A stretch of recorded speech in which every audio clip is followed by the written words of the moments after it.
Hoje, enquanto estávamos aqui tratando sobre limpos de coração, as bem-aventuranças, irmãos, o Senhor nos visitou de uma forma tão especial. O Senhor tem verdadeiramente preparado o seu povo, tem colocado essa ânsia, esta sede no nosso coração. E quando nós ansiamos pelo Senhor, o Espírito Santo vai nos visitar e trazer para nós mais uma porção de Cristo. Irmãos, Ele é tudo que nós precisamos, o nosso bendito Senhor. Domingo que vem vamos falar sobre os pacificadores, bem-aventurados os pacificadores. Depois temos mais 2 estudos, nós vamos encerrar esse tempo de bem-aventuranças.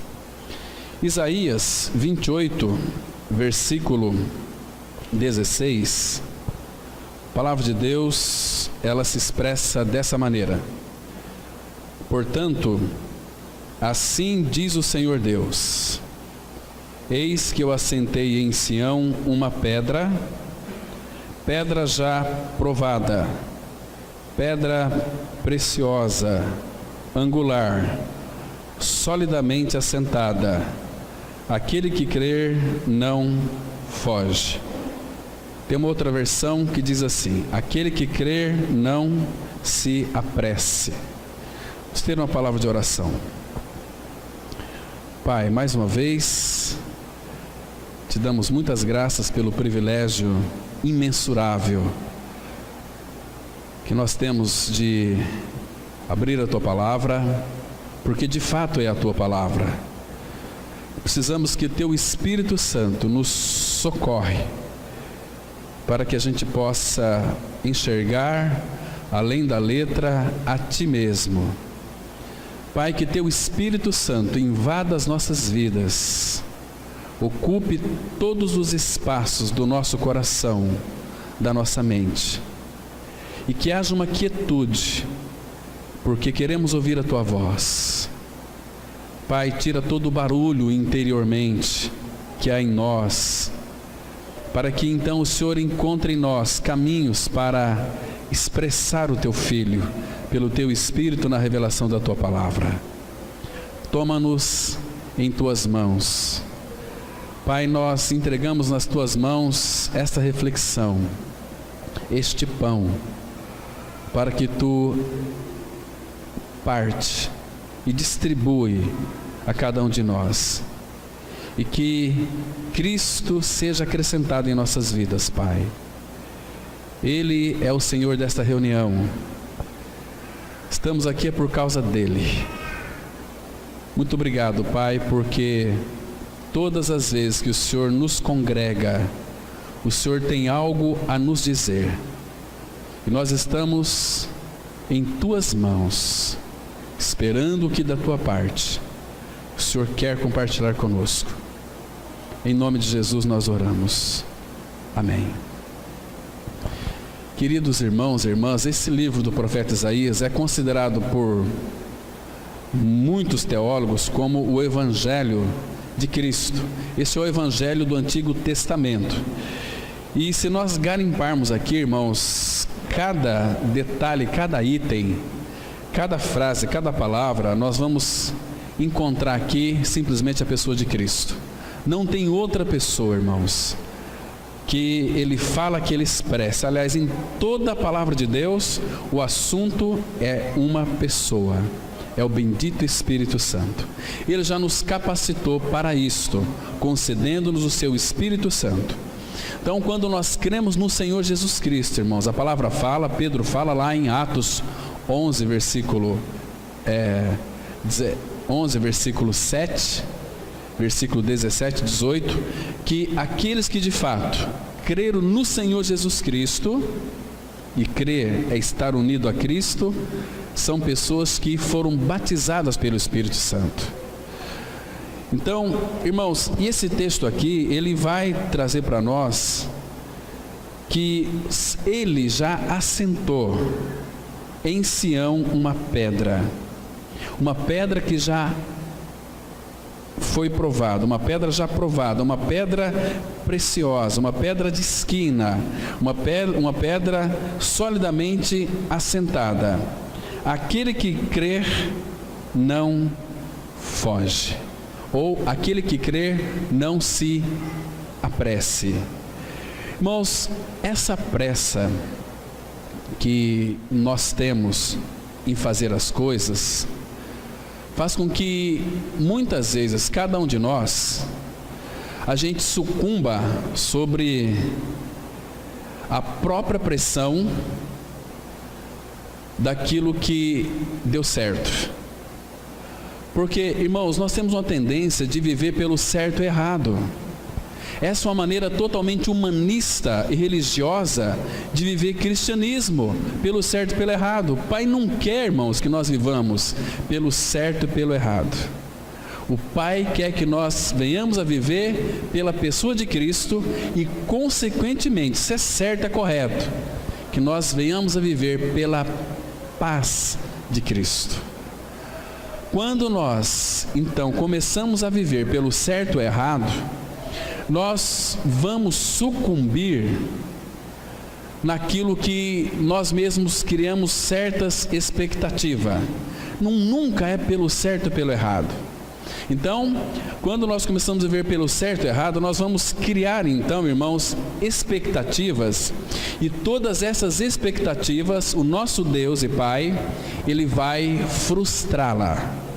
Ele vai fazer tudo para que se frustre, para que nós, então, começamos a construir e a edificar, não pelo certo e pelo errado, mas pela pessoa de Cristo.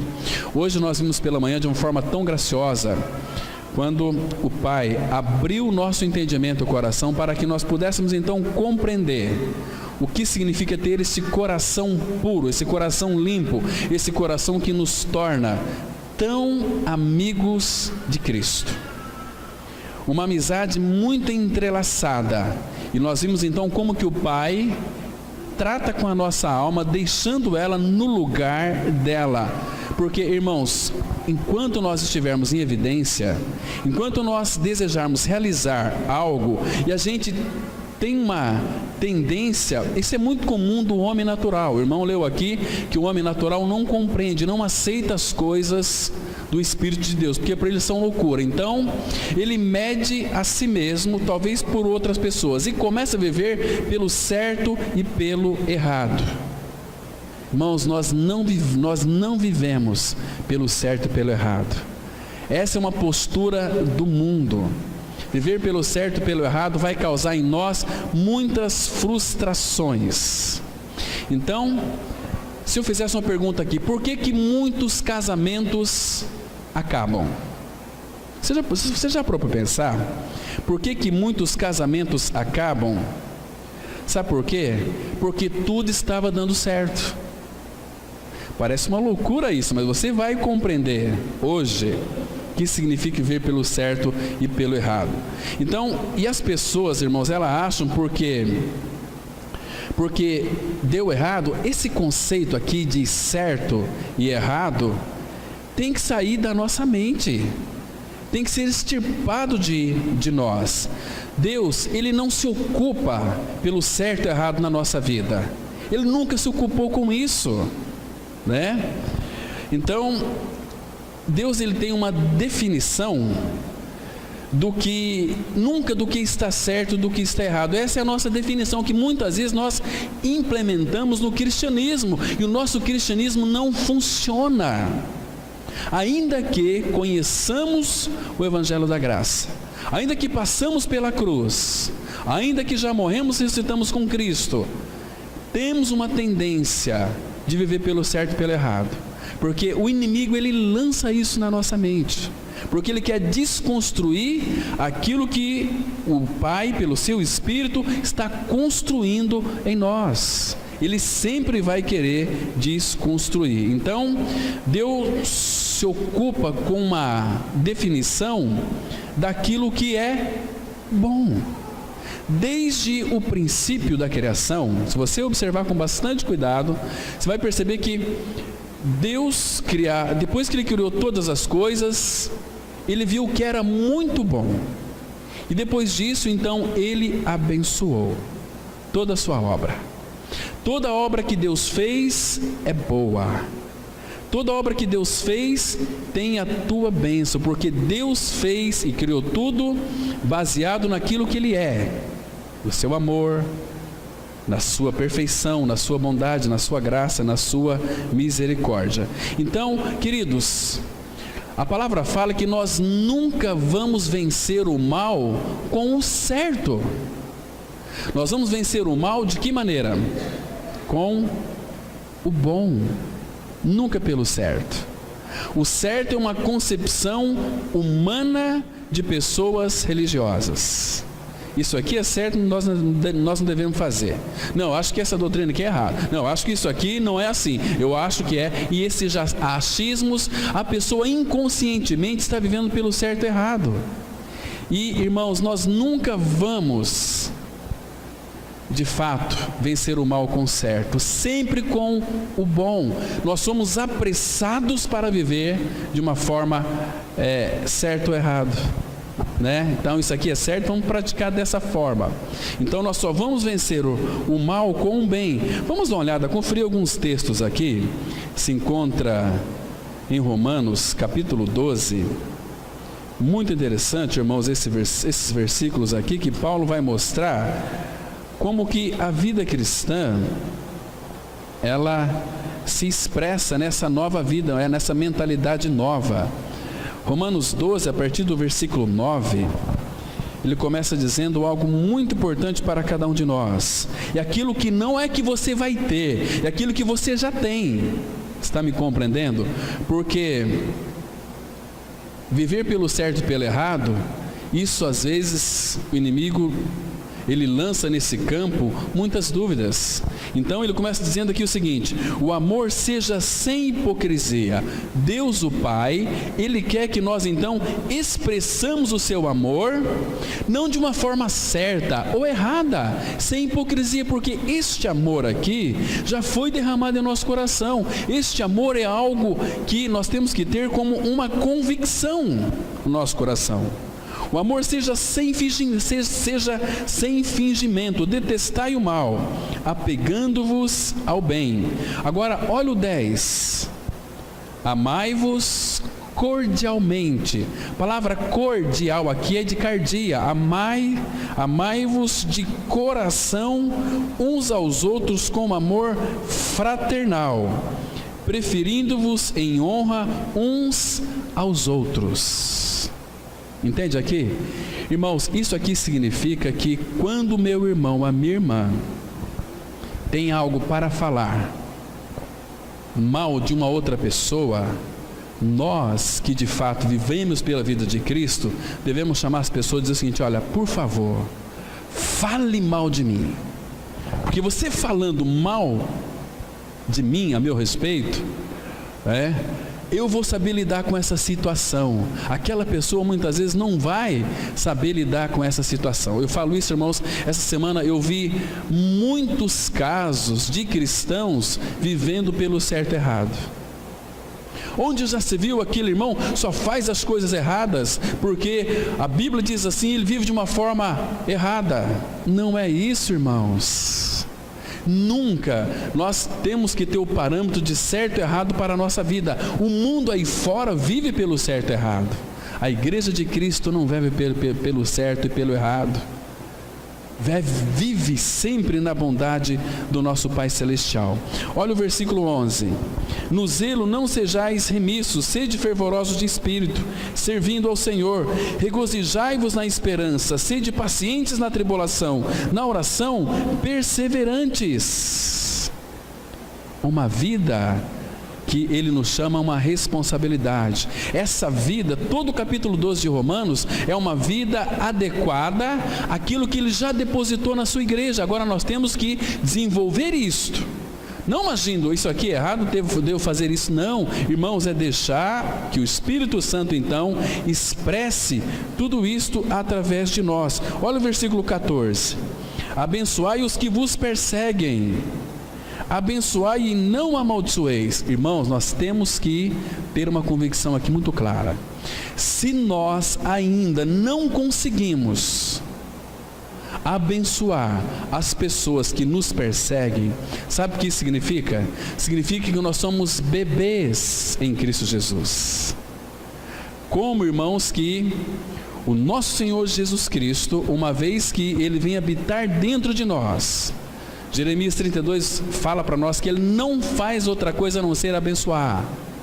E nós sabemos, como nós tratamos hoje pela manhã, que o Pai, Ele abençoa até os maus, mas por causa dos seus eleitos. Nós vimos no Salmo 73:1, que Deus é bom para com Israel, para com os de coração limpo. Entende? E aqueles que estão ao derredor do povo de Deus são abençoados com aquilo que nós chamamos de graça comum. A chuva cai sobre ímpios e sobre justos, o sol também sobre todos. Mas uma vez que o Espírito Santo de Deus, Ele tira a igreja da terra, este mundo certamente será um caos absoluto, né? Agora ele continua dizendo aqui, olha o versículo 16, irmãos: tende o mesmo sentimento uns para com os outros, em lugar de serdes orgulhosos, condescendei com o que é humilde, não sejais sábios aos vossos próprios olhos. Quando ele fala aqui, irmãos, que em lugar de serdes orgulhosos, nós criamos expectativas quando vivemos pelo certo e errado. E viver pelo certo e errado não traz para nós convicção, traz expectativas. E isso gera em nós arrogância e orgulho. Isso é importante que nós saibamos. E outra coisa, continua aqui o versículo 17: não torneis a ninguém mal por mal, esforçai-vos por fazer o bem perante todos os homens. Domingo nós vamos analisar um pouquinho aqui sobre os pacificadores. Vamos pegar um pouquinho, vamos secar mais profundamente este versículo aqui. Hoje não está dentro dos nossos propósitos que o Pai tem proposto para nós aqui. Mas olha agora o versículo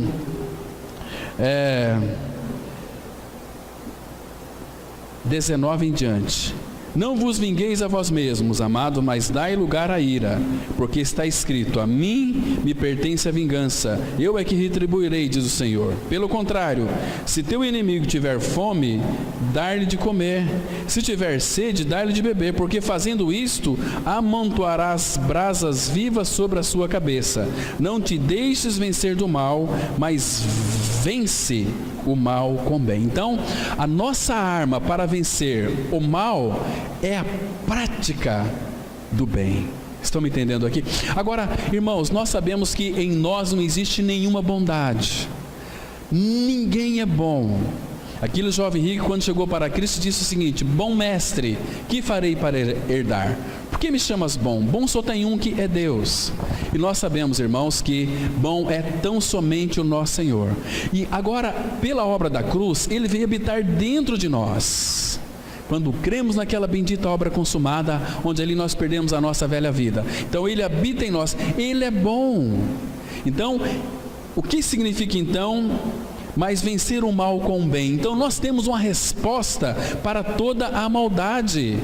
Não, aquele irmão está agindo de uma forma errada, ou muitas vezes está certa, eu concordo com ele porque ele está certo em suas colocações. Não é isso, irmãos. Essa é uma visão totalmente distorcida e fora de parâmetro da palavra de Deus, né? Então nós temos um homem que é bom, que habita em nós, que é o nosso Senhor Jesus Cristo. E cada dia mais, irmãos, Ele deve crescer em nós. Ele deve tomar todas as, encher todas as guaridas do nosso coração, para que então, conforme Ele vai crescendo, nós vamos diminuindo. O Pai quer que nós venhamos ficar em nosso lugar, ali contemplando o Senhor, a nossa alma. Então, a nossa alma, muitas vezes, pelo certo e errado, ela vai gerar expectativas. E expectativas, muitas vezes, vai nos frustrar. Porque nós vamos começar a olhar para as pessoas e vamos tirar os olhos de Cristo. Tirando os olhos de Cristo, nós vamos cair em tão grande frustração. E as frustrações vão nos pegar.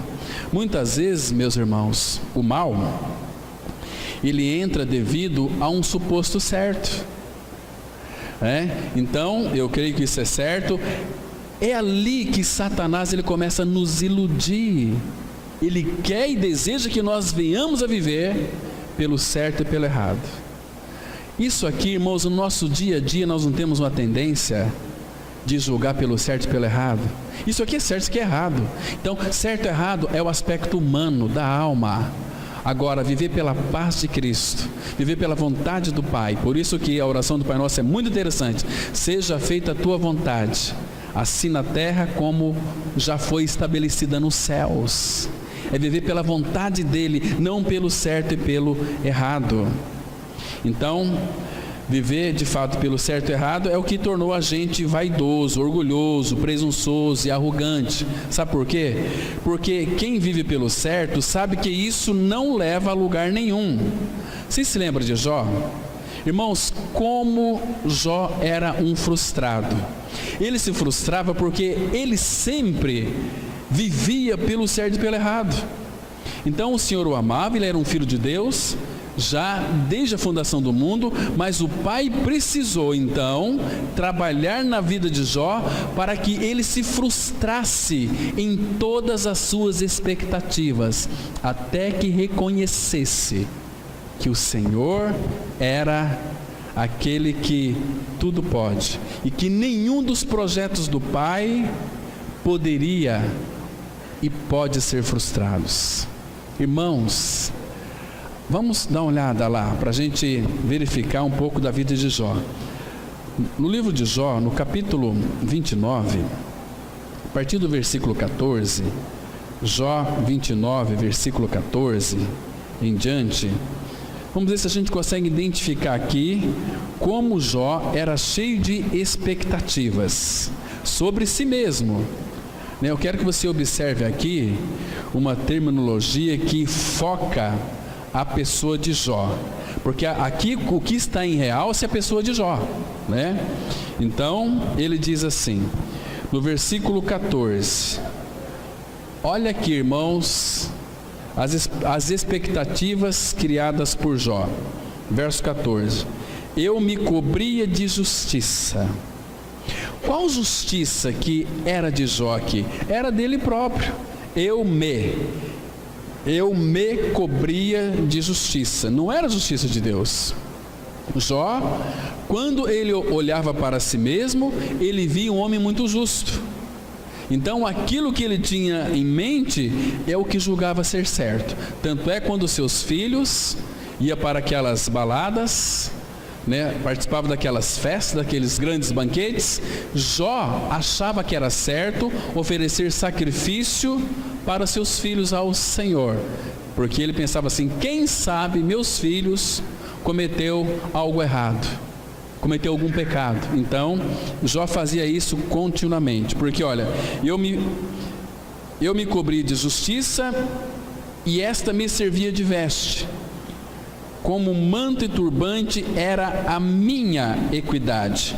Essa palavra, a minha equidade, a palavra equidade aqui, irmãos, no original, é um senso de justiça. Quando temos um senso de justiça a respeito de nós mesmos, a gente vai pensar sempre assim, eu acho isso certo, não, isso aqui está errado. Nós começamos a se colocar no lugar de Deus, como muitas vezes era Jó aqui, então vivia uma vida por certo e pelo errado. Isso, irmãos, nos leva a uma situação bastante frustrante. Então o Pai vai nos levar à frustração. O versículo 15 diz assim, eu me fazia de olhos para o cego e de pés para o coxo. Então, quando ele fala aqui que se fazia de olhos para o cego, meu amigo, olha aqui, então, eu vou ser teus olhos, anda por esse caminho, que esse caminho aqui é certo, aqui está errado. Assim Jó fazia. mas baseado na sua própria justiça.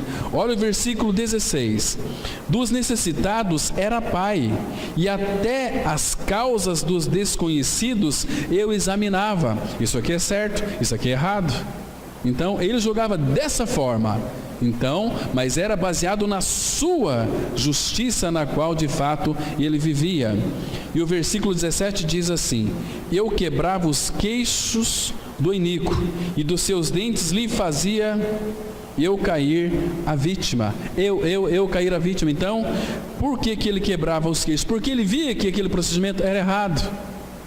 Vocês estão me compreendendo aqui, irmãos? Agora, olha o versículo 20 e 21. Está vendo? Jó tinha uma doença chamada minite. A minha honra se renovará em mim, e o meu arco se reforçará na minha mão. Era tudo de Jó. É uma vida egocêntrica. Então Deus trabalhou para remover as suas expectativas que ele tinha a respeito de si mesmo. Isso Deus faz também com as nossas vidas, pelo trabalho da cruz diário. E o 21: os que me ouviam esperavam o meu conselho e guardavam silêncio para ouvi-lo. Então começava a praticar aquelas coisas que eram certas e aquelas coisas que eram de fato erradas. Queridos, sabe o que faz uma pessoa sucumbir, desanimar no cristianismo? Não é o que está dando errado, é o que está dando certo na vida dela. Por isso que a palavra fala assim: perplexos, mas não desanimados. Tem muitas pessoas que vivem um cristianismo pelo certo e errado, elas são pessoas desanimadas, não têm compromisso com o Senhor, buscam conhecimento do Senhor, que Paulo fala, que aprendem sempre, mas não podem ou nunca chegam ao conhecimento da verdade. Uma vida mesclada com o Senhor, uma vida que tem Cristo como cabeça e é regido por essa cabeça, onde a igreja organicamente ela funciona em todas as suas juntas e ligaduras, porque tudo que a igreja precisa, todos os seus nutrientes vem do cabeça, vem do alto, descendo para a sua igreja. Irmãos, inclusive aquele óleo bendito que foi, porque o Senhor, quando ali Pedro interpretando pelo Espírito Salmo 133, ó quão bom e quão suave que os irmãos vivam em união, lembra?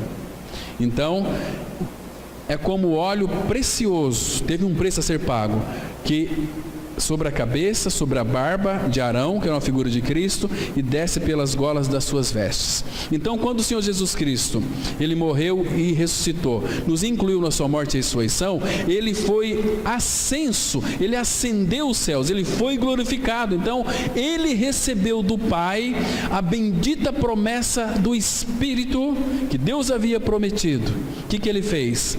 O cabeça recebeu a promessa do Espírito, mas ele derramou sobre a igreja. O Espírito Santo foi derramado sobre aqueles que creem. E somos possuídos pelo Espírito Santo. E o Espírito Santo, irmãos, nos foi dado para que então vivêssemos esta vida em união com o Senhor Jesus Cristo, consequentemente com o corpo. Quer saber se nós vivemos uma vida de união com Cristo? Você vive uma vida de comunhão com a igreja de Cristo, em intimidade com o Senhor Jesus Cristo? Se não é isso, irmãos, o nosso cristianismo, ele é deficiente, ele precisa então ter uma mente renovada. Agora, queridos, Deus não vai trabalhar a contemplação de nossas expectativas, irmãos. Esquece isso. Tem muitas pessoas que têm expectativas para este mundo. Deus não vai trabalhar na contemplação das nossas expectativas. Na verdade, Deus trabalha para frustrar todas as minhas e as suas expectativas. Ele quer remover de nós as nossas expectativas, para que Deus, ele trabalha, irmãos, sobre uma plataforma segura de que todas as suas e as minhas expectativas sejam elas frustradas. Ele vai frustrar as nossas expectativas. Sabe para quê? Por quê? Porque ele quer substituir expectativas por conhecimento e por convicção. Quando nós temos conhecimento do Santo, quando nós temos conhecimento dele, convicção dele, as nossas expectativas desse mundo, elas se acabam. É isso que ele quer fazer. Então, quando nós geramos expectativas neste mundo, em prol de nós mesmos, ele vai frustrar cada uma delas. Todas elas, né? Expectativa se baseia na presunção. E presunção traduz o meu orgulho, o teu orgulho. Estão me compreendendo aqui, irmãos? Então, expectativa é um suposto certo. Acho que vai dar certo. Nós criamos um suposto certo. Então, irmãos, o diabo nunca vai lhe propor algo errado. O diabo sempre vai propor para você um suposto certo para gerar no seu coração expectativas. E o Pai quer remover de nós as suas expectativas. Ele sempre vai lhe colocar um suposto certo, para a gente vive nessa vida de certo ou errado. Irmãos, o homem não pecou por algo errado, mas pecou porque ele pensava do seu jeito que aquilo que ele estava fazendo seria uma forma certa. Vamos dar uma olhada em Gênesis capítulo 3, Gênesis 3, de 1 a 5. Observa aqui com bastante cuidado, irmãos, e atenção, que veja como Satanás ele é sugestivo e ele sempre vai gerar em nós certa expectativa, mas Deus não quer isso para nós, Ele quer frustrar as nossas expectativas. A partir do versículo 1 diz assim, claro que vocês sabem que no capítulo 2, versículo 16 e 17, Deus ali fez uma proibição, que eles poderiam comer do fruto de todas as árvores, poderiam comer livremente, mas da árvore da ciência do bem e do mal, dela não comerás, porque no dia em que dela comeres, certamente eles morreriam. Agora, Gênesis 3:1, a palavra fala assim, mas a serpente, mais sagaz que todos os animais selváticos que o Senhor Deus tinha feito, disse à mulher, é assim que Deus disse, não comereis de toda árvore do jardim? Respondeu-lhe a mulher, do fruto das árvores do jardim podemos comer, mas do fruto da árvore que está no meio do jardim, disse Deus, dele não comereis, nem tocareis nele, para que não morrais. Então a serpente disse à mulher, é certo que não morrereis, porque Deus sabe que no dia em que dele comerdes, se vos abrirão os olhos, e como Deus sereis conhecedores do bem e do mal. Deus sabe e não contou para vocês. Deus foi muito errado com vocês. Começou a gerar expectativa no coração de Eva, e foi isso que aconteceu no coração de Eva. Gerou-se uma expectativa, vocês vão ser conhecedores do bem e do mal. Deus sabe disso, mas Ele ocultou isso de vocês, e não era nada disso, porque Deus queria que o homem, na sua volição, se voltasse para Ele e comesse do fruto da árvore da vida, né? Porque Deus não queria gente que fosse fantoche na mão dele. Como é que Deus sabia que o homem ia pecar? Por que Ele então deu um jeito para que ele não comesse do fruto? Porque Deus não quer fantoche. Deus quer alguém que se volte para Ele voluntariamente. Quando nós contemplamos o Senhor Jesus, quando nós contemplamos a obra bendita da cruz, então a gente sabe que aquilo ali foi por amor a mim e a você. A única maneira de remover o meu e o seu pecado é a nossa co-crucificação juntamente com Ele. Não tem outro caminho, irmãos. E a partir daí, dessa chave, Ele vai começar a operar em nós o crescimento, a formação do seu filho. Então Deus não quer na sua vida uma expectativa muito forte, não. Ele não quer isso. Mas Deus quer na sua vida uma convicção inabalável. Quem vive pelo certo e errado tanto faz como tanto fez. Eu estou vivendo uma vida certa e eu estou me medindo como Jó. Jó se media, né? Então ele achava que Deus o havia aceitado. Ele conhecia só de ouvir falar. Igual muitos conhecem Deus só de ouvir falar. Ouvem pregações, mas não muda. As suas vidas sempre estão, parece que sucumbindo, estão retrocedendo. Ao invés de avançar em Cristo, estão retrocedendo para trás. São desanimados, são preguiçosos, outras coisas ocupam o lugar de Cristo, como família, como esposa, mãe, pai, filho, uma série de coisas, as afeições naturais que o Senhor Jesus Cristo disse: quem amar pai e mãe mais do que a mim, esposa, mulher, filhos, não é digno de mim. Ele não pediu para não amar pai e mãe, os familiares, é para amar, mas primeiro a Ele. Ou então Cristo não tem a primazia na nossa vida. Irmãos, que cristianismo que nós estamos vivendo? É um cristianismo voltado para o nosso próprio umbigo? Então Ele quer que nós tenhamos convicção, e a convicção ela dar-se-á por intermédio da palavra de Deus. Lembra de Lucas capítulo 1? Abra lá, vamos ler os 4 primeiros versículos. Ele quer tirar as expectativas de nós, para que nós então sejamos cheios de convicção. Convicção expressa certeza, é um sinal da fé, porque fé é a convicção de fatos que não se veem. Então, tudo aquilo que eu vejo pode gerar em mim uma certa expectativa, e expectativa Deus vai frustrar, irmãos. Diz assim, Lucas 1, do 1 a 4. Tudo isso aqui é para nós termos certeza. A palavra fala assim: visto que muitos houve que empreenderam uma narração coordenada dos fatos que entre nós se realizaram, conforme nos transmitiram os que desde o princípio foram deles testemunhas oculares e ministros da palavra. Então Lucas está falando aqui sobre Pedro, sobre Paulo, sobre João, que passaram para eles informações, sobre João Marcos, né? Então ele estava fazendo a compilação aqui na dependência do Espírito para escrever o seu evangelho. E aí ele diz assim no versículo 3: igualmente a mim me pareceu bem, presta atenção que não é certo, me pareceu bem, depois de acurada investigação de tudo desde sua origem, dar-te por escrito, excelentíssimo Teófilo. Esse Teófilo aqui, Teo é Deus, Filo, sabedoria, era um amigo de Deus, entende? Teófilo, uma exposição em ordem. Para que é o propósito?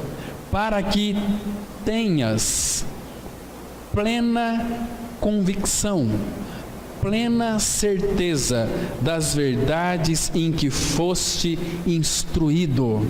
Irmãos, quando nós nos voltamos para a palavra de Deus, ela tem que gerar em nós convicção, conhecimento do santo.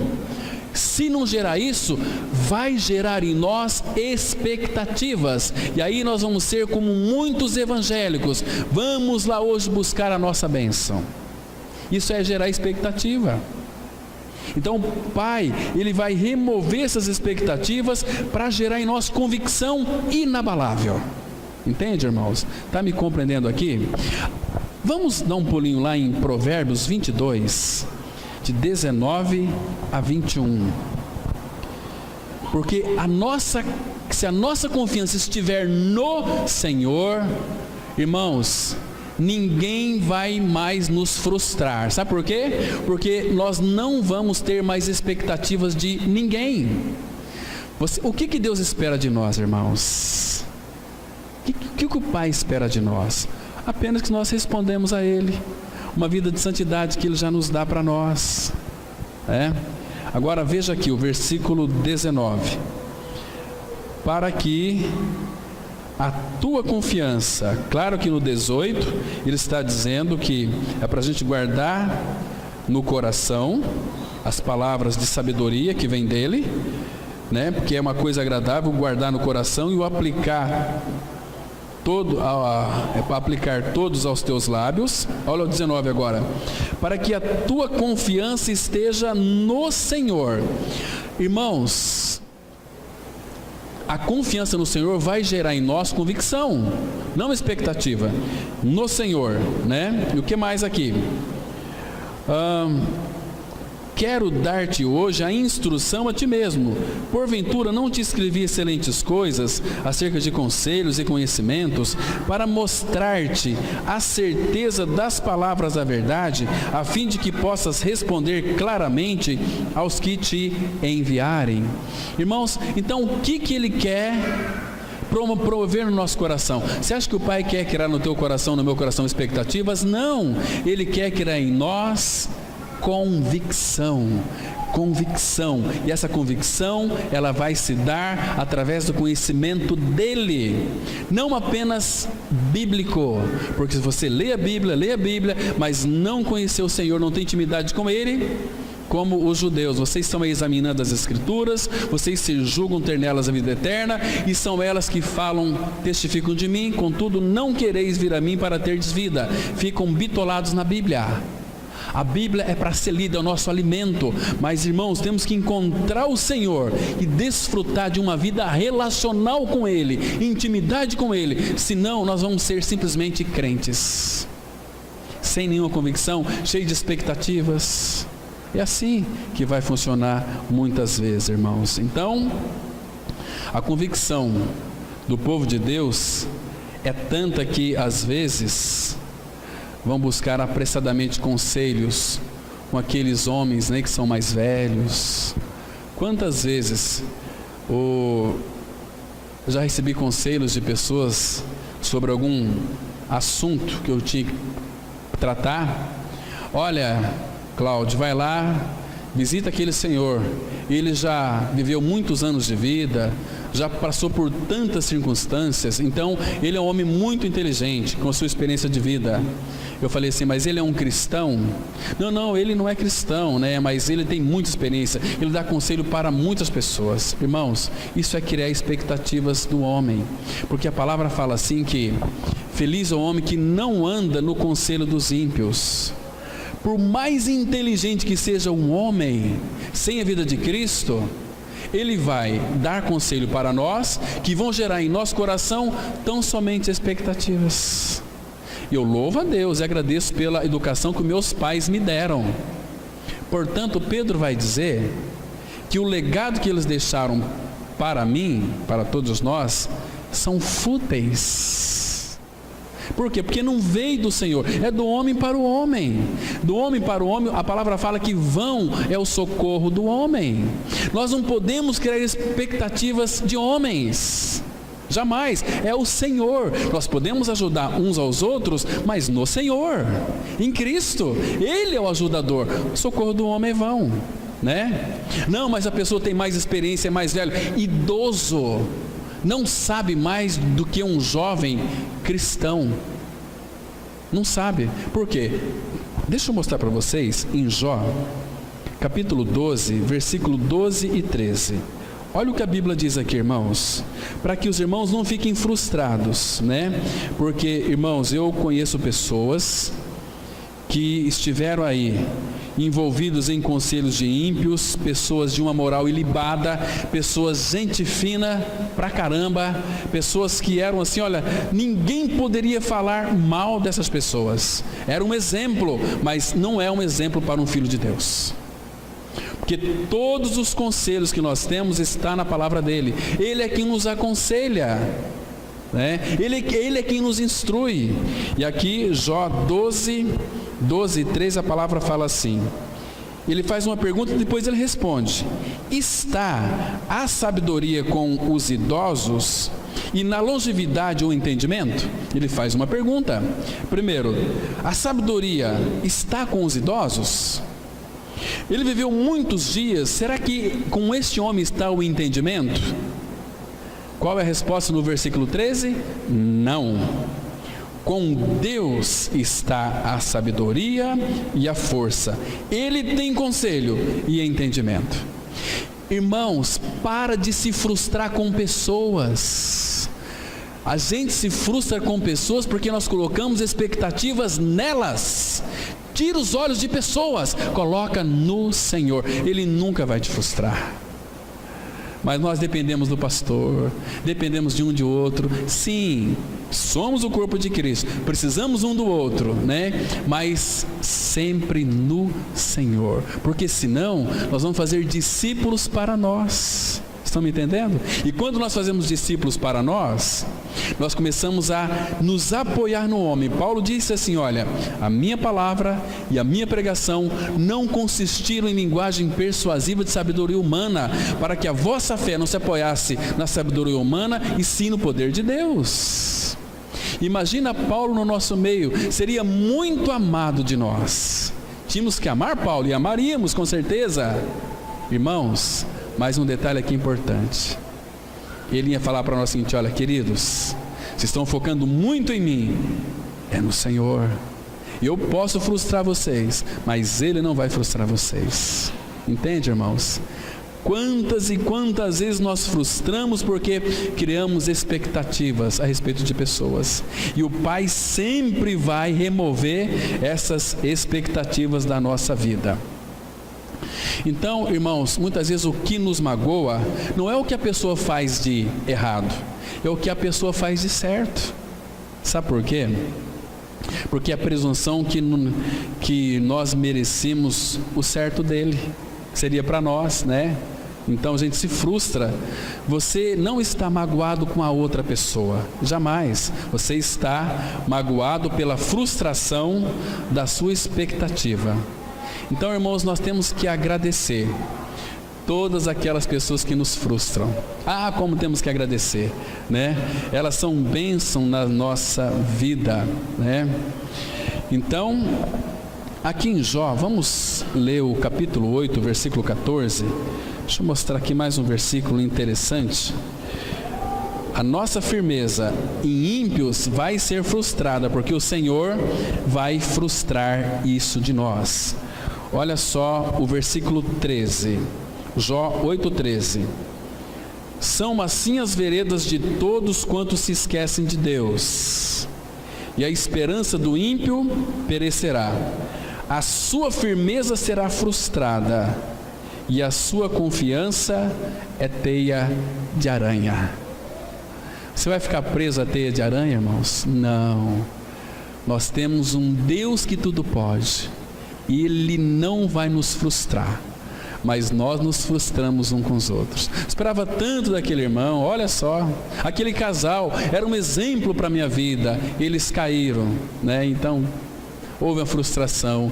Eu não quero mais ir na igreja. Puxa vida, querido, você está frustrado. Deus quer te frustrar mesmo, remover da sua mente essas expectativas que você tem a respeito dos homens, das pessoas. Não espere muito das pessoas, espera do Senhor. Espere do Senhor, que você vai ver só que vai ser maravilhoso. Tudo o que não vem de fé é pecado, não é assim? Porque traduz uma expectativa.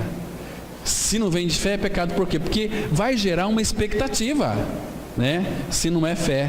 E às vezes nós esperamos de onde nós não deveríamos esperar nada. Esperamos. Isso tem que ser frustrado, abalado. Agora, o que tem que permanecer na nossa vida é algo que não é abalável.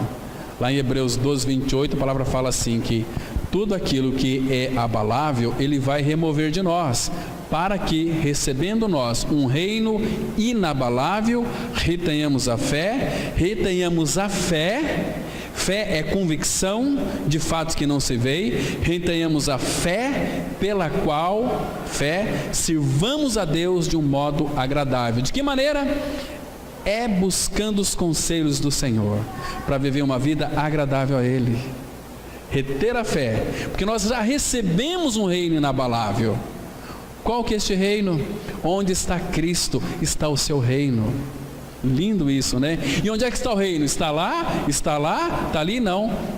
Lucas 17, 21 fala que o reino de Deus está dentro em vós, porque onde habita Cristo, habita o seu reino. E este reino é inabalável, mas existem em nós muitas coisas que precisa ser abalada para que seja removida de nós. Está compreendendo, irmãos?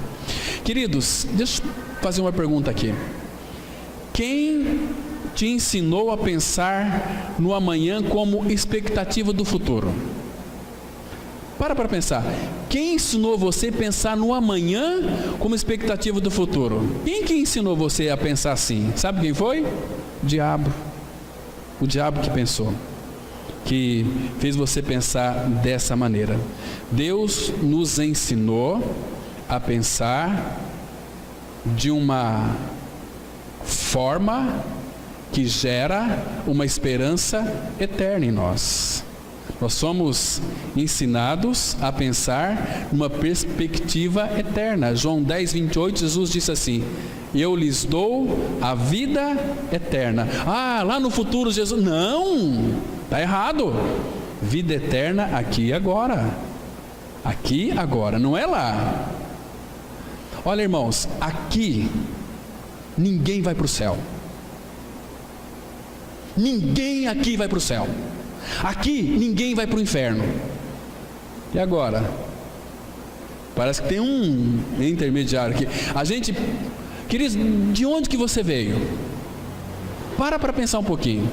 De onde foi que Deus tirou Eva? De Adão. De onde que a igreja nasceu, irmãos? De Cristo. Queridos, Deus tem que nos mandar para o inferno. Que coisa estranha, né? Por que Deus? E Deus nos mandou para o inferno. Este mundo aqui, sem Cristo, a gente prega para as pessoas assim: olha, se você não crê na sua morte e ressurreição com Cristo, você vai para o inferno. É errado isso. Isso não é bíblico. Deus diz que a gente não vai para o céu nem vai para o inferno. Qual que é a pregação? Querido, foi Deus quem fez você. Você estragou na mão dele. Jeremias 18, vaz na mão do oleiro. Agora você, porque se a gente falar que se ele não nascer de novo, ele vai para o inferno, né? Ele não vai para o inferno. Sem Cristo ele está no inferno. Quando nós nascemos de novo, nós não vamos para o céu, nós estamos no céu, porque céu é onde Cristo está. Então, nós não podemos gerar nas pessoas uma expectativa assim: olha, você tem que crer no Evangelho para que você não vá para o inferno. Não, isso é uma pregação errada. Você tem que crer no Evangelho, porque o Evangelho te tira você do inferno. Porque senão, irmãos, você vai para o inferno, você vai para o céu. Olha, se Jesus não importar, eu prefiro ficar aqui então, nem lá nem aqui. Está muito bom a minha vida. Não, mas temos que pregar. Olha, meu amigo, você está no inferno. Deus mandou seu filho para onde? Para o inferno. Como é que nós sabemos disso? Colossenses 1,13. Ele nos libertou do império das trevas e nos transportou para o reino do Filho do seu amor. A palavra fala que as portas do inferno não prevalecerão contra a igreja. Então, a porta do inferno deve ser o maior trânsito de cristãos, porque nós temos que tirar hoje as pessoas do inferno, pregando para elas, fala assim: olha, meu amigo, você fica no inferno se você quiser, porque Cristo já fez uma obra. Agora você crê, você passa por lado de cá, mas você já está no inferno. Porque Deus não faz ameaça por ninguém. Deus amou e enviou seu Filho ao mundo, para que todo aquele que nele crê não pereça, mas tenha vida eterna. Mas teve aqui amor. Amor. Então, meu amigo, você precisa de crer no Senhor Jesus Cristo, para que então você saia desse lugar de inferno. Agora, se você quiser ficar aqui, Deus, o Pai, vai ficar muito triste. Mas, irmãos, do inferno nós podemos tirar as pessoas, mas do lago de fogo não. Lá não tem mais jeito. Mas hoje do inferno nós podemos tirar as pessoas, sim. As pessoas que não têm Cristo, elas estão aonde? Já estão no inferno. A morte e o inferno serão lançados no lago de fogo. Lá não tem mais jeito de tirar. Mas hoje nós temos o Evangelho, nós temos Cristo crucificado. Nós pregamos a pessoa e a obra de Cristo. Meus irmãos, se céu e inferno são destinos futuros, onde eu estou agora? Se céu e inferno é destino futuro, onde é que você está? Você está no céu ou você está no inferno? Para pensar um pouquinho. Porque nós podemos também gerar uma expectativa de céu do futuro. Não. Essa expectativa Deus tem que frustrar em nós. Não é assim? Ah, céu é futuro, inferno é futuro. Onde é que nós estamos? Se nós estamos em Cristo, somos novas criaturas, o céu está em nós. Esses céus aí, irmãos, é os céus do Senhor, né? Quer ver? De onde que você veio? Você veio dele. Você veio dele, né? Desde a fundação do mundo. Esse céu não é os céus do Senhor? E a terra ele deu para os habitantes, para os homens habitantes da terra. Então nós viemos dele, nós somos renascidos de uma vontade eterna de Deus. Ele quis que nós nascêssemos dele. Então nós estamos em Cristo desde a fundação do mundo. Agora, queridos, o diabo ele procura e tirou a nossa noção de origem. De onde que você veio? Nós tratamos aí uns domingos atrás que nós somos filhos desde a fundação do mundo. Pecado entrou no mundo. Então, irmãos, mas isto aqui não frustrou os planos do Pai. Jamais. Nós fomos escolhidos em Cristo Jesus. Lembra de Efésios 1:4? Nos elegeu nele antes da fundação do mundo. E antes da fundação do mundo tinha pecado? Não tinha pecado. Então qual que é a sua origem? Então o diabo tirou a nossa noção de origem, colocou a vida com Deus numa expectativa futura. Céu não, nós já estamos em Cristo. Cristo é a nossa vida. Quer saber onde é que você está? Abre em Colossenses 3:3. Olha que interessante esse texto aqui, irmãos. Colossenses 3:3 vai mostrar, que se nós estamos no céu ou no inferno. Ah, quando eu morrer eu vou para o céu. Você não vai para o céu não, criatura. Você está lá já, quando creu em Cristo aqui. Se Cristo é sua vida. Se alguém está em Cristo é nova criatura. As coisas velhas já passaram, eis que tudo se fez novo. Olha só aqui, Colossenses 3:3, a palavra fala assim: porque morrestes e a vossa vida está oculta ou escondida com Cristo em Deus. Onde é que você está? Em Cristo. Onde é que Cristo está hoje? Assentado à direita do Pai, não é? Mas pela fé ele habita em mim, né? Nós estamos aqui, literalmente, mas pela fé nós estamos lá, porque nós morremos, nós não aceitamos Jesus, nós cremos que morremos com Cristo. Morrestes, a vossa vida está escondida com Cristo em Deus. Não é assim, irmãos? Então, o homem que não conhece a Cristo, ele está no inferno. Abra em Apocalipse, capítulo 20, versículo 14. Apocalipse, capítulo 20, versículo 14. Aqui a palavra vai mostrar, irmãos, que uma vez que está no lago de fogo, não tem mais jeito. Olha só, Apocalipse 20, verso 14, a palavra ela diz assim, olha: então a morte e o inferno foram lançados para dentro do lago de fogo. Esta é a segunda morte, o lago de fogo. Então, do lago de fogo não tem mais jeito de tirar ninguém, mas do inferno nós podemos tirar. Porque se a pessoa não está em Cristo, ela está no inferno. Todas as pessoas que andam pela rua, que transitam pela rua deste mundo sem Cristo, está no inferno. Então a mensagem, olha: Jesus fez uma obra, atraiu você na cruz, lhe crucificou, lhe fez você morrer, lhe deu uma nova vida, removendo seu pecado, ressuscitou juntamente com ele. Agora, você que decide, meu amigo. Se você quiser ficar aí no inferno, é problema teu. Deus quer tirar você daí, mas Deus não vai corromper. Deus não vai corromper, não. Deus não vai passar por cima da sua vontade. Você fica no inferno se você quiser. Entende? Estão me compreendendo, irmãos? Porque nós geramos muitas vezes uma expectativa do céu futuro e não vivemos uma vida celestial na terra. Nós vamos tratar. Esse assunto aqui tem entregado muito o meu coração. Vamos analisar aqui no assunto da maturidade, como viver uma vida celestial na terra, profundamente. E eu creio que o Senhor nos visitará e vai abrir os nossos olhos dessa cegueira maldita que nós temos, né? Nos libertar desses mania de ser esses crentes aleluias, mas sem nenhuma realidade espiritual, vazios em si mesmo, têm expectativas frustradas de um céu no futuro, né? Mas o céu é aqui hoje. Se você não está em Cristo, você está perdido, né? Então a pessoa não vai para o inferno, não vai para o céu. Mas aonde é que nós estamos então?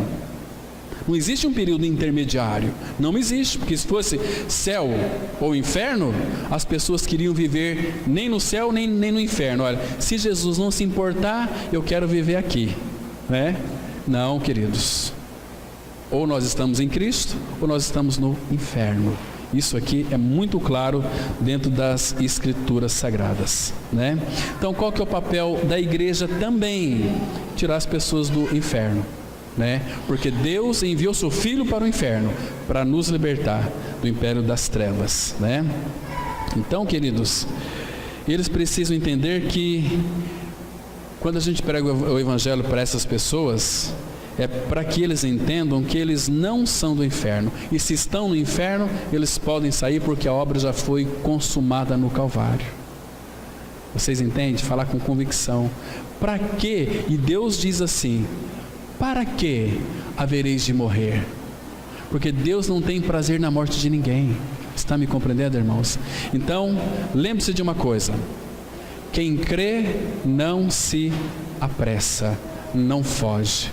Opa, eu nasci de novo, agora eu sei que a minha vida é dirigida pelo Espírito, e eu quero andar no Espírito, na dependência do meu Pai Celestial, e Ele vai nos conduzir. A palavra fala que o Senhor te guiará continuamente. Ele só vai fazer isso em uma pessoa que morreu com Ele. Caso contrário, irmão, nós vamos gerar expectativas, somos donos de nós mesmos, nós fazemos aquilo que nós queremos, não é assim? Nós geramos expectativas, esperamos e nos frustramos com as pessoas. Mas graças ao Senhor por aquelas pessoas que nos frustram, porque Ele quer remover a nossa frustração e trazer para o nosso coração convicção, uma convicção inabalável, como o apóstolo Paulo. 2 Timóteo 1,12, nós vamos encerrar. Eu sei em quem tenho crido, estou certo de que é poderoso para guardar o meu tesouro até aquele dia. Jesus, o vitorioso, Ele ressuscitou, para nós vivermos uma vida de ressurreição, uma vida de maturidade espiritual, conhecendo o Senhor, se aproximando mais dEle, não como Pedro, seguindo o Senhor de longe. Eu sei que o Senhor é grande. Nós cantamos aqui: grande é o Senhor. Por Ele ser grande, então Ele é muito digno de ser louvado. Na cidade do nosso Deus, no seu monte santo, belo e sobranceio e alegria de toda a terra. Nós podemos hoje, no meio dessa confusão toda, nos alegrar no Senhor, porque Ele é a nossa alegria. Então, quem crê, não foge. Quem crê, não se apresse. Vamos orar. Pai, graças te damos pelo teu cuidado para com as nossas vidas. Obrigado porque o Senhor tem removido de nós as nossas expectativas. O Senhor tem colocado em nós, ó Pai, convicção. E essa convicção tal, a ponto de nós contemplarmos pela fé o nosso amado Senhor. Obrigado, Pai, pela certeza que o Senhor tem dado no coração dos irmãos. Nós somos a Tua igreja, Pai. Estamos aqui neste mundo de aflição ainda, por isso nós sofremos muitas aflições. Mas nós temos bom ânimo, porque o Senhor venceu. Ele ressuscitou tão vitorioso. E Ele foi preparar lugar e vai voltar para nos buscar, para nós voltar para o nosso lar, porque o nosso lar é Ele mesmo. Ele é a nossa morada, Ele é a nossa habitação. Nós estamos nele e Ele está em nós. Que assim seja, Pai, essa semana, que não venhamos criar expectativas com relação aos homens, mas que tenhamos convicção no Senhor. Nos dê, Pai, uma semana guardado em Teu nome. Leva-nos para os nossos lares, nos dê uma noite de descanso e um bom sono. Em nome de Cristo nós oramos. Amém.